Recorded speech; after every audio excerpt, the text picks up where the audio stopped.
Hey YouTube world, we've got another handbag unboxing. Actually, I've got 3 different handbags, 2 different brands. And for those of you who have been longtime subscribers, yes, that is a black bag that you are seeing. Who are you? Who is she? When did she start buying black bags? I thought she got rid of all of her black bags. Apparently not. I decided to add another one to my collection. For those of you who are new to my channel, some people have called me the luxury alternative or indie handbag brand queen, whatever you want to call me nowadays. But I do focus a lot on indie brands and highlighting some of the great work that these indie brands are doing. And when I say indie, it means that they're not owned by the large conglomerates such as Louis Vuitton, Kering, etc., etc. They're mom and pop shops. But let's just kind of stop the rambling here and get into the handbag reveal. Okay, let's start with the black bag. This one is from Ania Bing. A black bag and something slouchy? Again, who is she? What have you done with Nikki, who is always a big fan of structured bag and beigey colors, taupe colors, a little bit of color like blue, pink, but not black, right? But when I saw this bag from Ania Bing, again, I've been on an Ania Bing kick. Anything she releases, I'm a big fan of. I kind of want to say she is probably got the same vibes as the Row, but then she actually still is a fan of using her logo, but designing it in a very elevated way. So you can see this is AB, but then it doesn't really look like an AB. Whereas the Row is on the different spectrum where there is absolutely no logos at all. I just feel like their vibes are very similar, but I kind of like Ania Bing a little bit better just because, you know, there's nothing wrong with logos as long as you do it tastefully, which she does a really good job at. And of course, the price point with Ania Bing is so much better than the Row. So majority of her items are made in Vietnam, Turkey, India, which are much more cost effective than when you're looking at the Row. Majority of them are made in Italy, but it's just like the pricing is just astronomical. So again, do what you will with that opinion and information, but I think Ania Bing is doing fantastic work and is a great alternative compared to the Row. So anyways, I saw this bag in store when I purchased Movie Magic. I just pulled this out of the couch when I went to the store here in the Chicagoland area and purchased this hat. They were doing a 20% off the entire store. They did have this bag in store. However, they only had it in the shiny patent leather, which I'm not too big of a fan of. And they also had it in the smaller version. Whereas this one only came in 2 different colors. The other one is beige, and then this one obviously being black. I wish they released it in a couple more colors. What I was really hunting down is the beige color. You know, me and my beiges. And it's kind of like an off-white beigey color, but I literally could not find it anywhere on the secondary market. I also followed up with Ania Bing, the associate that I was working with. Again, super nice. She said, yeah, they're completely sold out. And they're probably phasing out this bag because it is, you know, when it comes to indie brands, I've heard your comments. Some people have said that they don't like indie brands because their styles aren't classic enough, like the models of handbags. They don't bring it back season after season, which I completely understand. And again, it goes back to the brand valuation, the brand identity. It's not going to be a Chanel. It's not going to be an Hermes where it's a legacy brand where you purchase an item, it still holds its value. Whereas indie brands, they don't have that brand value built up like these legacy brands. So yes, you will take a hit if you purchase an indie brand because you're probably not going to get 90, 80% of your return back on the bag itself if you were to sell it secondarily. They were doing an Ania Bing sale, which was doing like a 40-ish% off. And if you don't follow me on Instagram, I did post that story and this when the sale went live for their summer sale. If you don't follow me on Instagram, I post a very curated list of all of the sales that are happening. Anything I think is a good deal, I will post it. If the deal's not good enough, I'm just like, no, I think it could be better priced, then I won't post it. So definitely follow me on Instagram as I do get everything up there as soon as I see it because those items go really fast. And it is just a very smushy bag. You can say that this is very similar to the Chanel 22, but in my opinion, I think it looks a little bit better and of course, way less costly. This is a shoulder bag, very similar to the Chanel 22, but I think this strap is very unique because of the hardware. It's not just one chain strap or the traditional Chanel strap. This has different leather tabs, and of course, each of these hardware has the Ania Bing embossed on the hardware itself, and I thought that was, again, anytime they make the hardware proprietary, makes the bag extra special. So I thought this was a very unique design. You've got a little bit of a scrunchiness happening here. It does come with a zipped closure, which I know a lot of people do enjoy having the security. The interior is kind of a black hole, which I can imagine any of the Chanel 22s or the Demillier one, or Loewe squeeze bag. If you get a black bag that is kind of a satchel pouch configuration, it's gonna be a black hole, which I already started using this bag, and yeah, it definitely is. It does have one zip compartment. It also has a slip pocket on the other side of the bag. Overall, this bag is not typically my style, but I find it incredibly convenient to kind of just throw everything that you have in here. Now, is this a forever bag? Probably not, but if I wanted to jump on this kind of slouchy hobo-ish bag trend that is very similar to the Chanel 22, I think this is a fantastic cost-effective way for me to test out the style. And the quality is fantastic. The first thing I see when it comes to wear and tear probably will be the corners, which again, when it comes to a black bag, incredibly easy for you to touch up the corners. So I don't foresee this one wearing too awfully. If I find any good deals, I will make sure to pin them in the comments and the description down below for you. Okay, we got 2 more handbags to go through that I recently purchased. Also, I did posted deals on my Instagram, which, speaking of, if you are new to my channel, definitely hit that like and subscribe button for me. Follow me on Instagram if you haven't done so already.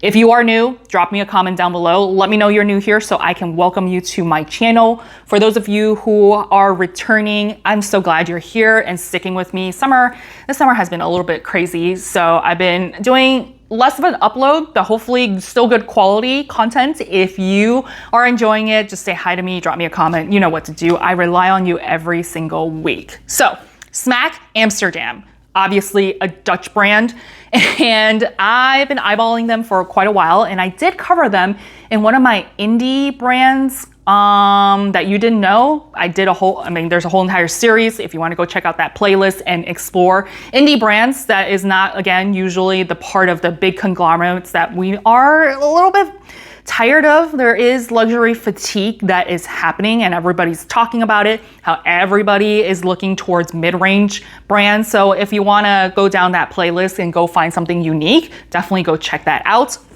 However, they were doing a King's Day sale, which for those of you who are from Europe or from the Netherlands, tell me more about it. I don't know a whole lot about it, but when I see a deal or a sale, I'll know about it.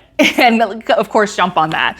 The first bag I purchased is this little crossbody in this mossy green color. Believe it or not, I actually have been using this quite a bit. It kind of reminds me, again, the design here is nothing outlandish. It is very basic, but I know not to like keep mentioning the row, but this is very similar to the 90s little bag that they have. I think that's what it's called.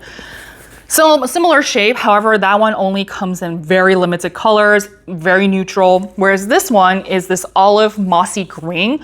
In my opinion, I think it's still pretty neutral, but at least there's a little bit of color that you can wear during the summer and or during the autumn, winter, fall. You're kind of a year-round color, right?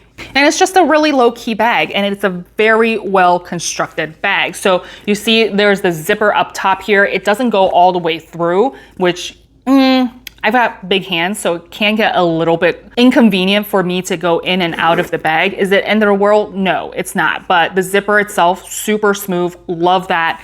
The strap itself can be adjusted. So it did come with an extra strap where you can undo it and turn it into like a little top handle. Would I have preferred to be one of those cinch straps? Yes, I totally would.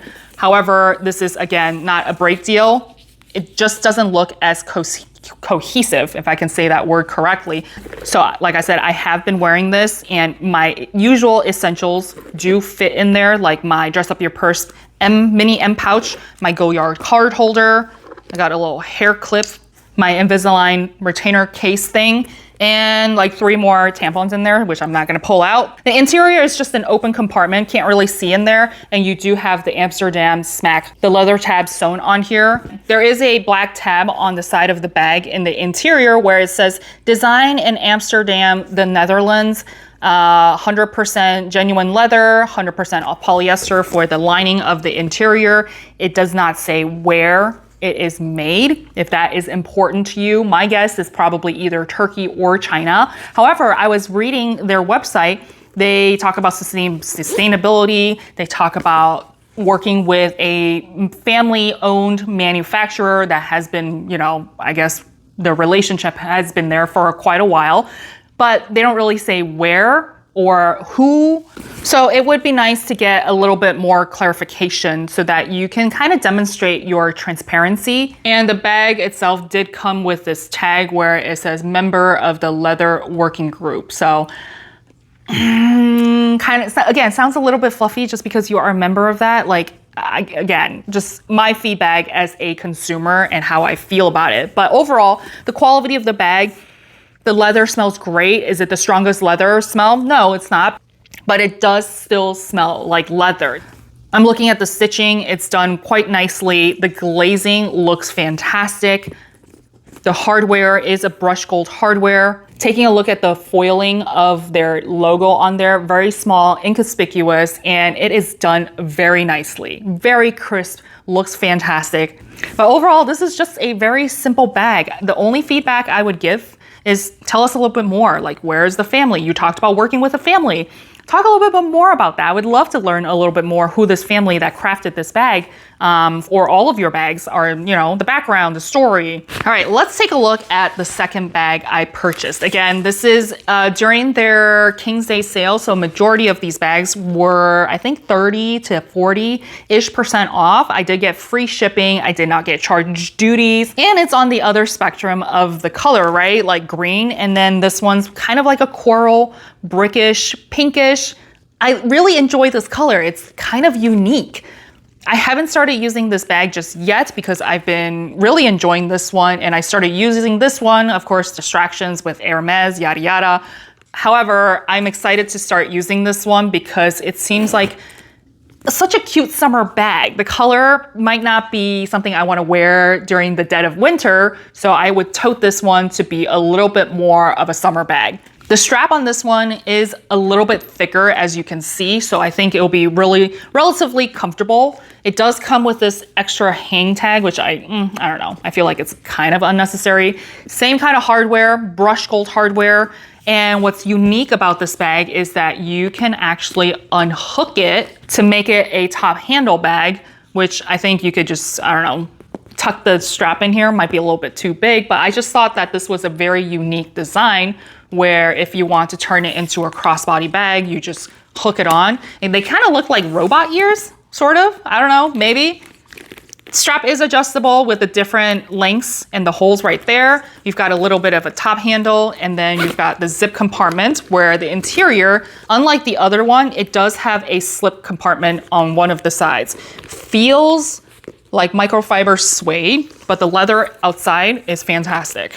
Now, there is some inconsistency with this brand because this one does not even have a tag that says it's designed in Amsterdam. It just has literally no tag whatsoever. It also does not have the leather tab that says their brand name on the interior either. I'm smelling this one. This one doesn't really, this one smells a little bit more processed than this one. This one actually still smells like leather, whereas this one does not. So I'm just curious where this one was made, if it was made in the same factory.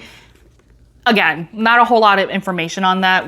Does it deter me from wanting to use this bag? No, but it doesn't seem like their quality control or having a standardized process is there. Something that I feel like indie brands can definitely do a better job is create some sort of consistency when it comes to your bag. All of your bags should have the same kind of tags. All of your bags should come with similar dust bags, right? Like they have 2 different color dust bags. So I don't know, I just feel like that's definitely a con when it comes to purchasing from indie brands, but you do get really cool, innovative designs when you start exploring indie brands. So I think the price point is great. Will I recommend this brand? I think for the price that they are charging, it is a fantastic indie brand options for you to look at. If you want something a little bit more higher quality and you want more information, like this bag was made in Italy, this bag was made in China, more transparency, there are definitely other brands that you can take a look at. I'll link my luxury alternative playlist for you up here, so that you can explore. But I enjoyed my experimentation so that you don't have to. Maybe you do like what I'm showing you, maybe you don't. Drop me a comment what you think about this brand. I did cover Wandler, which is another Dutch brand. Fantastic leather, craftsmanship is amazing. So if I had to pick one Dutch brand, I would say go with Wandler, just because their price point is much higher. Not much higher, but a little bit higher than Smaak. If I had to choose one, I'd rather spend a little bit more money for the Wandler quality, leather, craftsmanship, and design. But like I said, I review handbags. Sometimes they are a miss, sometimes they are a winner. Will I still use these bags? 100%. Are they forever bags? No. This was kind of a miss, not really. Whereas this one I've been using quite a bit. So, you know, take that as you will. And I'm looking at this one. The glazing on this one is not great at all. It is very sloppy. Whereas this one has been done fantastically. Quality control. I don't know. So hopefully you had a little bit of fun exploring new indie brands with me. Ania Bing, big fan of. I like it. This one, yes, I like it a lot. This one, questionable. Life is hard. I want to help you save time and money so that you can somehow adult easier and hopefully lessen retail. I'll see y'all next time.